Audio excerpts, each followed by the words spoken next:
OK, I cannot say anything. Great, as usually. So I will start with my presentation. The presentation name is Go in Real Time using Azure CosmosDB and React. Today I want to talk about my experience from the past, when I used to work in a beverages delivery company, and we were creating a new warehouse system, and we were adding some dashboards with the real time and using React and Azure Functions. So first of all, I want to say a couple of words about me. My name is Olena Borzenko. Here is the Twitter handler. You can add me, follow, ask questions, write comments, give me feedback. It's also always appreciated.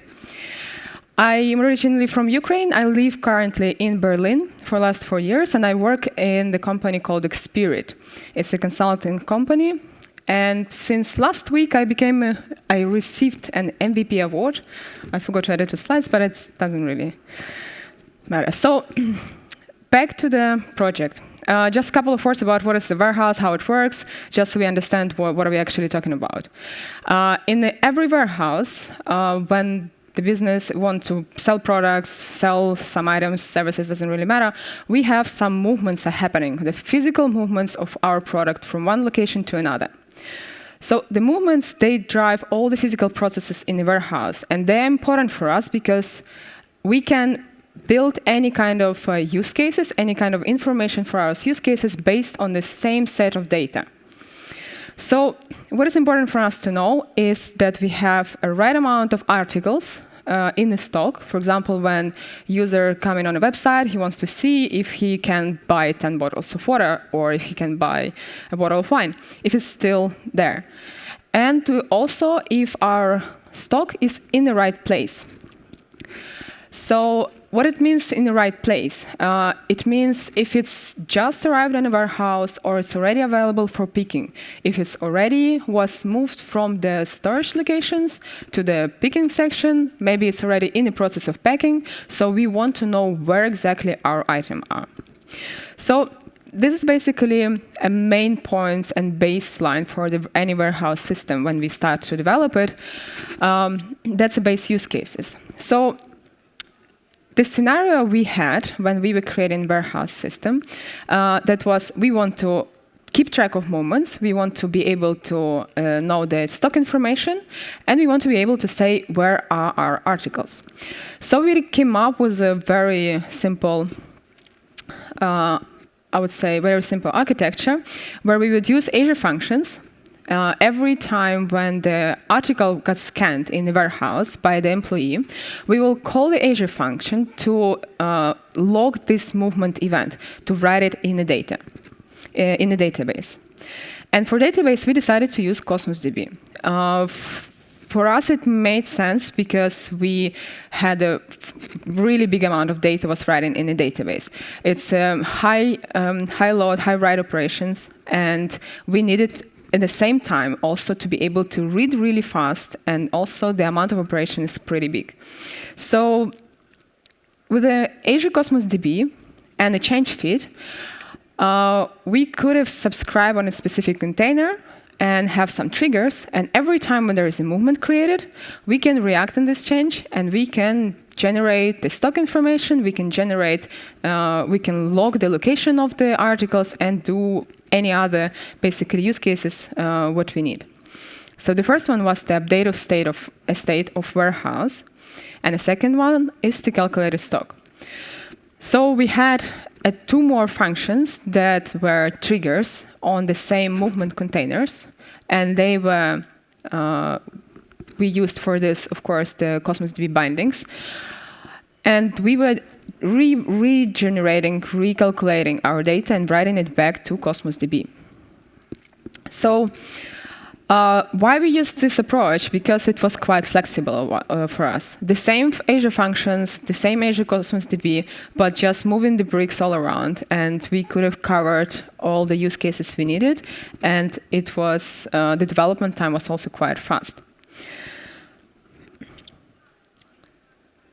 So the stock monitoring. For the stock monitoring, like for basically based on our movements, besides the stock monitoring, we can also get information about reporting, shipping, receiving, the inventory, tracking, pickup, and any like other use case.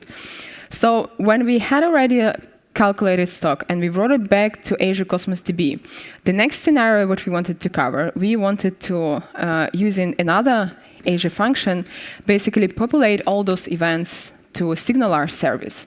We wanted to be able to give our clients either a mobile application, either a picking device in a warehouse, or it's just a web page at someone's home. We wanted to be able to, in the real time, post this data, post those updates, so people can receive it immediately. So we were again subscribing in a container on the Cosmos DB. We were subscribing on the stock change information container.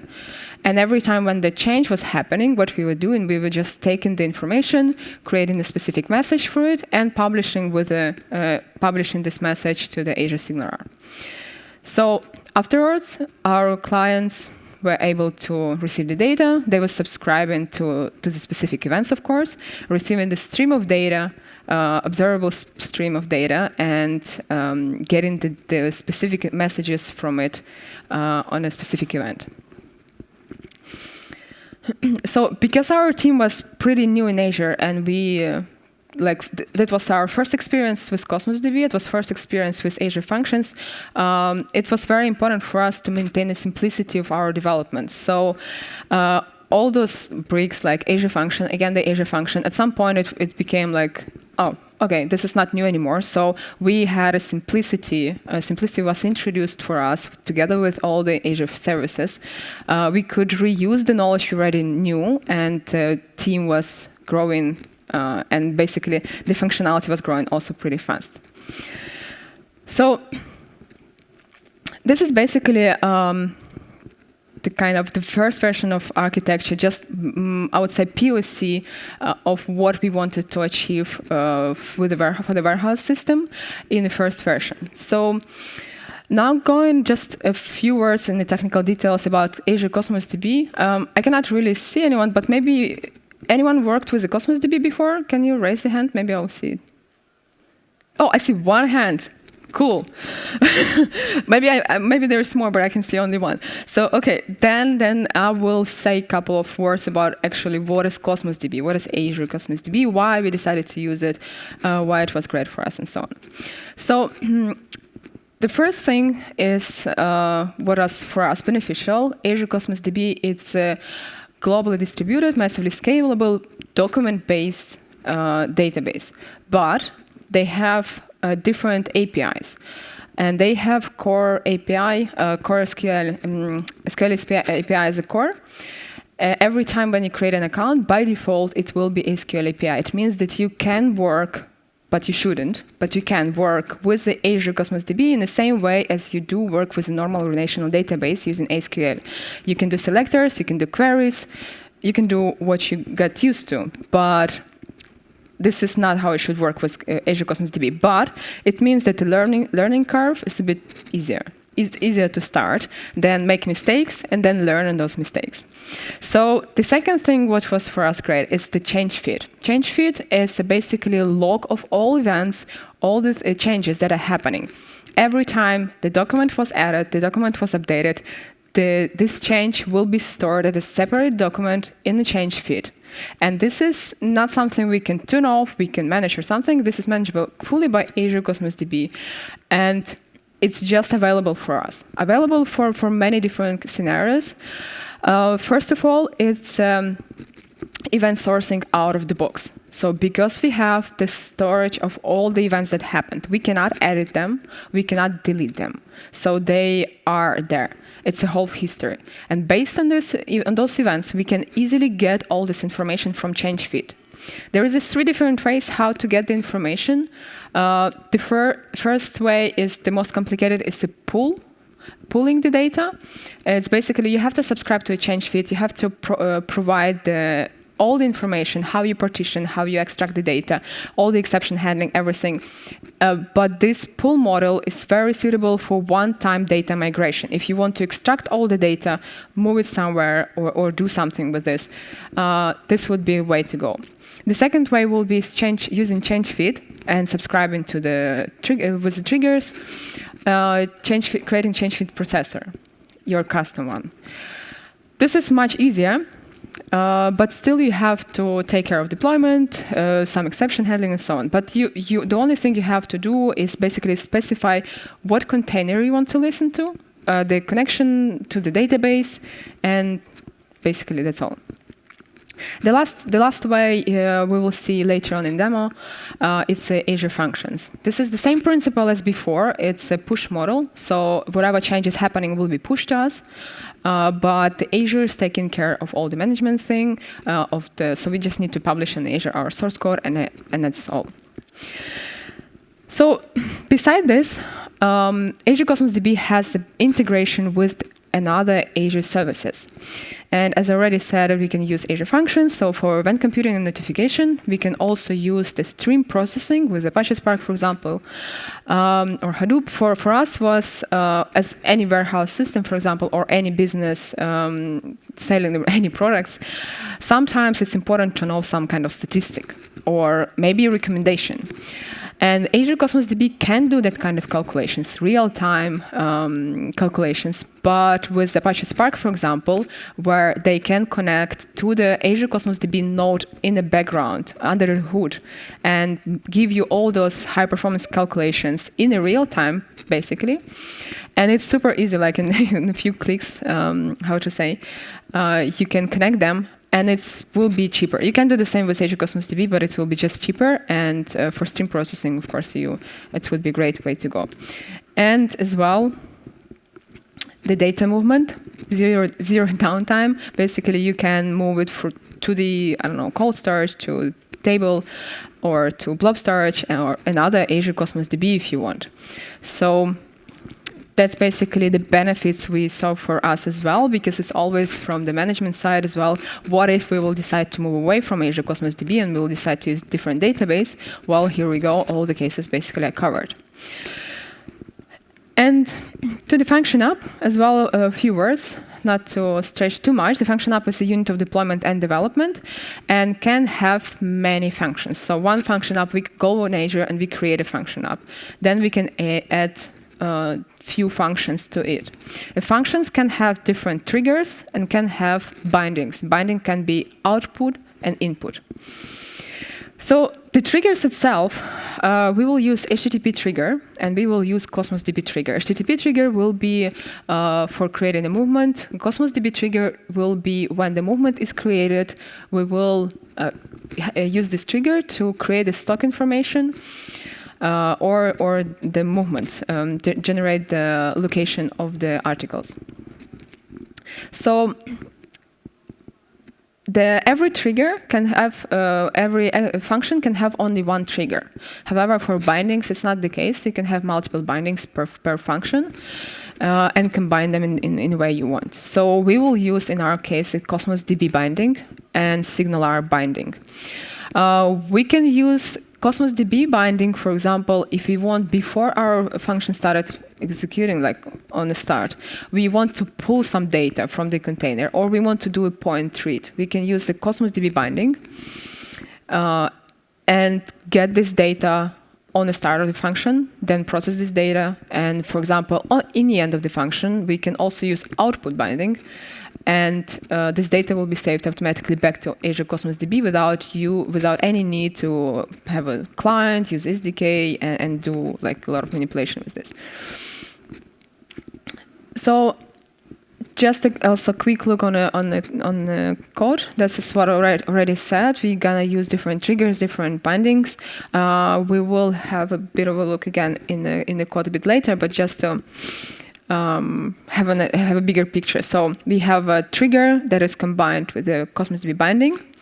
Like Cosmos DB binding, it will be input binding that's output binding that will put documents in the database after the function execution. The next one is Cosmos DB trigger. Again, when, as I already mentioned, the database, specified database and connection string, and a specific container we want to listen. So once the container was updated, this will be triggered, this function will be triggered, and we will be able to calculate stock per location. The next one is HTTP trigger and Cosmos DB input binding. It means when I will call this function, it will go to the warehouse database. It will extract all the data from stock per location container, and I will just give it back because there would not be many files, so it was just for example. So in this way, using all the triggers available for us and bindings and output binding, input bindings, we noticed that we need to write much less code. And our functions are independent unit of development, so our team is quite flexible, can work on different things without stepping on each other, and yeah, and it's much easier to maintain. So let's go in a code and actually have a look at more details. Oh, yeah, this one. So just I want to show what is actually happening inside the actual function. This is what we already saw on the screen. We have the create movement with the binding and trigger. So what is happening afterwards? I'm just like, I might receive some data. I might receive the actual movement. In my case, I wanted just to generate some random movements. So I just have a count of how many random movements I want to generate. And the creation of a single movement here is just generation of the random data, as you can see. No, not much of a business logic. But what is happening afterwards, as you can see, I received a async collector dynamic, which is documents out. What will happen when I will generate my random movements? I will just add to this async collector, add those items, and that's all. I don't need to say save async. I don't need to say anything. Save. I just added all those documents, and when my function will finish execution, it will be automatically saved to Azure Cosmos DB, to my container. So with this, the next function is the actual calculation. So once we saved it, here again, I'm just receiving all those movements. I'm doing deserialization, of course, of those objects, and I'm handling my movement changes.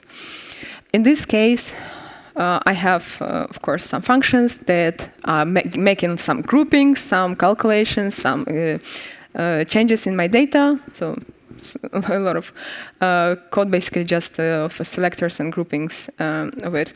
But then when we receive actually our data, we have an inventory service, which is here.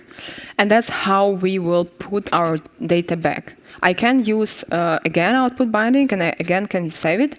But because I wanted to do some validation, I wanted to first see what is happening in my stock location, whatever, which is not necessarily the right way to do, but I wanted to use a couple of methods. That's why I decided to use Cosmos SDK. Basically, I'm creating my Cosmos client, and I'm connecting to database, and I'm operating my own way without bindings. So when I want to get a document, I just accessing my container, which is here. I'm ensuring that containers really exist. And here I can provide the partition key and actually the container name itself. For the partition key, it always should be, just to mention quickly, it always should be a property in your document. It's a path to a property in your document. And once you set the partition key, it means the Cosmos DB will try to use this value of this property for querying, for extracting your data, or for writing it back. Partition key and data modeling with the partition key is very, very important. I would not go in the details right now. There's another session about this I have. But if you use Cosmos DB and this is not the same as just ID of a document or just any ID. This is really decides the cost of the operations you will have and the performance. If you choose the wrong data modeling approach, you will just end up with a really big cost, and it's not worth it. So, yes. So when we get in the document, it's just a read item. For me, in my case, I was doing a point read. What it means, the point read, when I know exactly what is the ID of my document and where is the partition key, it means that if my document is less than 1 kilobyte, I will spend on this only 1 request unit. This is the minimum cost of the operation. So it's a point read because I already know exactly on which partition and what is the document I need to get. So I received the document. This is basically how I can work with receiving the documents. This is when I want to create a document. It is the same way. I'm just having my container, and I can call either create or update item async. There is different options you can also provide. For example, if you don't want to receive a response on write operation, you can provide these options. You can provide the partition key. However, it's not necessary. If you would not do this, Cosmos DB will extract SDK will extract it under a hood. So this is fully optional. You can just do it like this. It's also totally fine. And getting the storage location, we already saw before. There's just the binding and the HTTP trigger. And as I said, I'm not doing anything here. I'm just giving back all the information. And that was the point when we realized how much less code we need to write for some things. Going back to the nation. So two more functions that I will have. It's the first one is HTTP trigger and SignalR binding. It's called negotiate endpoint. I will need this for my clients. My clients will call this endpoint to receive a token, access token, and the service URL where exactly my Azure SignalR is located. With this information, my clients, my SPA will be able to connect to Azure SignalR and listen to specific events. And the next one is the trigger, and as well as SignalR is actually to send the messages. So when the stock per location changed, I will send a message to my clients saying, hey, there are some changes happened. So this is a simplified version of the dashboard I had. So inventory monitoring with Azure SignalR, and there is this information about storage location and what actually items, how items, the state of them. So as I already said, we will call API negotiate endpoint to get the information. Once we got the information where our service located, Azure SignalR, we will establish a WebSocket connection using access token we received from negotiate call. And in this way, then another Azure function will provide actually events to Azure SignalR. And in this way, our client will be able then to retrieve them, to receive. So with the clients, for the React application, I'm using a package which is, now it's changed, I think it's Microsoft SignalR. So we have to provide the URL to our negotiate endpoint, but without negotiate. So it's just a URL of our function /API in this case, and it will automatically add the negotiate part, and it will get the connections, and I will build a hub connection with the builder, and then I will start. Once I'll start a connection, it will be established, I will be connected, and I will be listening to the events. And with the case of the React application, I will be having the observable stream of data where will be all the events, and I will have to subscribe to a specific event in any other place of my application.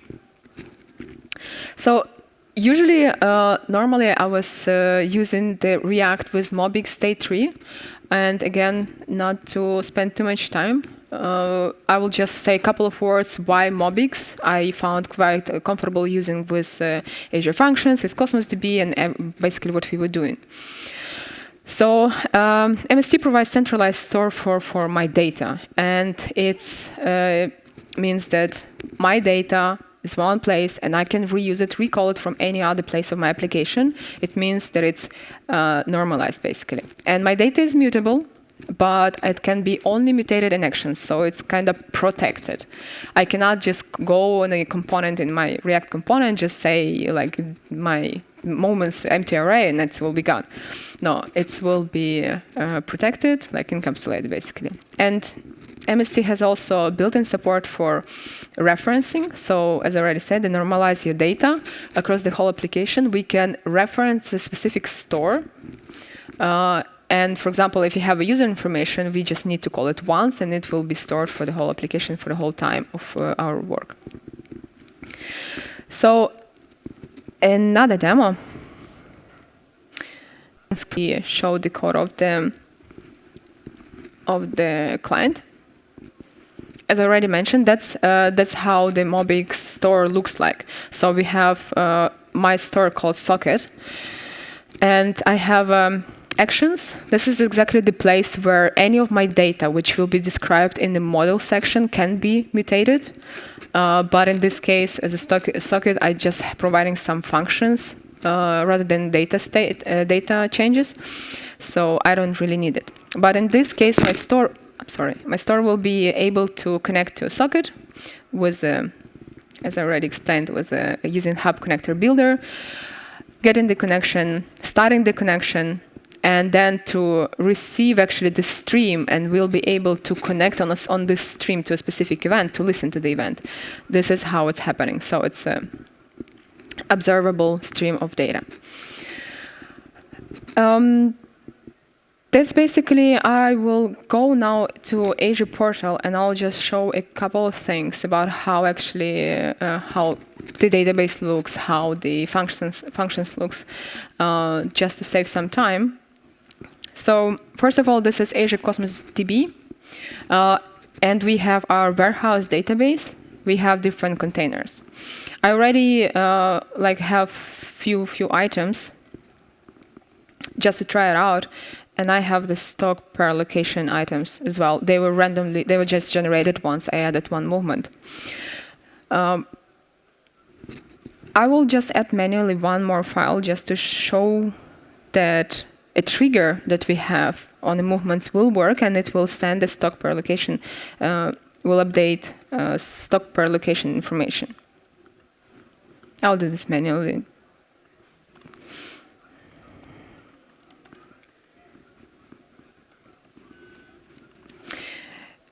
I will add completely new storage location so we can see that it's really something happened.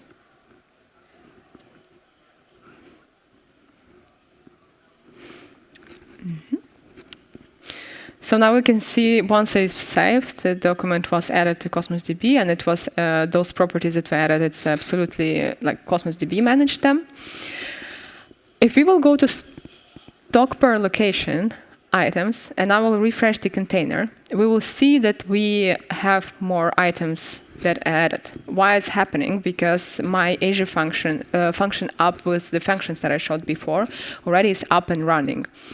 And once a movement was added, it's processed the movement, it's generated a file where there's different checkpoints. So on my one location, there could be multiple items. And these items were basically creating a snapshot of the information, and it was added here. This is the Azure SignalR, how it looks. What we need to know about when we're creating this Azure Cosmos DB, Azure SignalR service, and our function app. This is the functions that we have. Oh, the wrong one. Yeah, so this is the function app. We have functions. This is all the functions we saw before. I published them before a demo.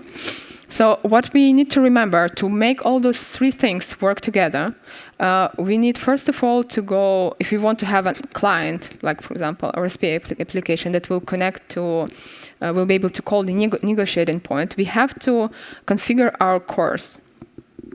So here we will need to add like local host if you want to just test application, or we want to add the actual real URL to our client. Then with this, we will have to add configurations. Configuration is the primary string for Azure SignalR, and it's a, I'll just show.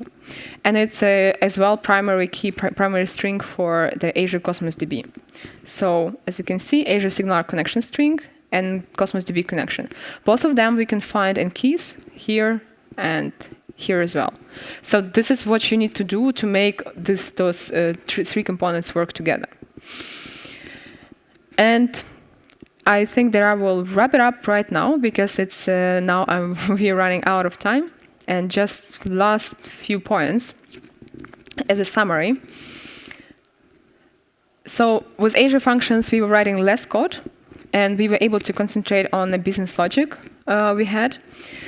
And with Azure Functions, using Azure basically services, Azure Function, Azure Cosmos DB, Azure SignalR, we were able to like simplify our life in building the separate components, working independently in team, and the learning curve was pretty like easy because we learned it once, and then we just needed to combine it in different ways as a Lego pieces.